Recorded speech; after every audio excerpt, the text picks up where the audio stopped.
Okay everyone, I'm gonna do my latest Stormbringer video. I haven't had a chance to do any videos in about 2 weeks now because I started a job and basically I've been stuck in my office for 2 weeks, hence today why I'm sitting in a different room just to get me out of that environment. So what I'm going to do is I'm going to start off with my latest Stormbringer, number 27, and I'm going to do the reviews. So I'm actually having a look at this Stormbringer. It looks like quite an interesting one because it's actually got these griff hounds in it, which I find quite interesting. It's nice to have just units of monsters, for want of a better word, and for the most part with the Stormcasts, they have been units of Stormcasts with maybe a pet or mounted on something. So it's actually quite interesting to see a unit of actual monsters on its own, even though they're quite small ones. They're all Griffhounds. So having a quick look at issue number 27, and the front cover is quite good. What I like is shows kind of different colour scheme as well to the Stormcasts for anyone who's kind of getting interested about alternative colour schemes. As you probably may or may not know, I've gone for the Iron Thanes with mine. So again, just giving yourself some different colour options are quite good. What are we looking at then today in this Stormbringer 27? Stormbringer Crusades and command abilities. So there's actually quite some.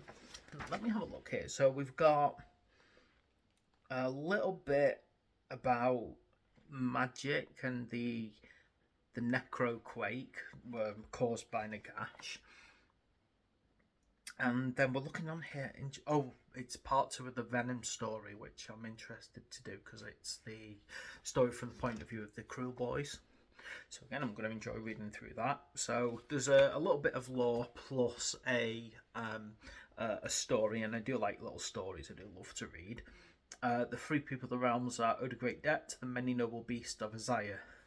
So what we've got is the Griff Hounds, and I'm just having a quick look at the kits just quickly, and it looks like you basically have the same models twice by the look of it. That's how it's kind of looking. I think like maybe slightly different poses on some of them, as in like maybe different like head options on at least one of them. But that's perfectly fine. You kind of expect that on some units where it's just like doubled up. They've actually gone for a multicolour approach with theirs, so they're all very unique looking in their colour scheme. I personally probably would prefer, given myself, making sure that they're all one colour with maybe slightly different patterning. Okay, so it's quite an interesting one, and it's basically a Griffhound pack. At which point we have the the how to build them, and then it's moving on how to paint them, which is quite interesting. And then moving on from there, we've got some new rules to read through.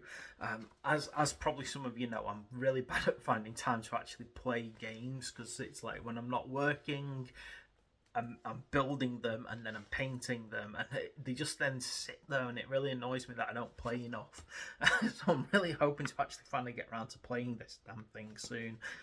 I was hoping for a good summer of playing, but I just ended up working and working and working, and it was just insane. Right, so what we're looking at now is, now this is quite interesting because it's tutorial 4, an all-out attack and defense, talking about how you properly engage in combat.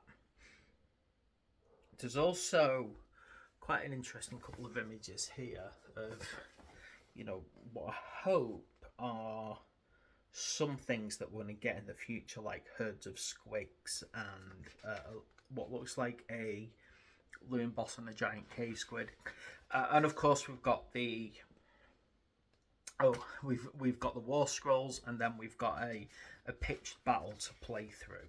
So overall, I think it's one of those. You see, I myself like lore, so on an issue like this where you've got quite a few models to build and then obviously you've got to paint those models. You tend to find that they're a bit lighter on lore than you would like, but overall, you know, we've got some quite interesting stuff in there.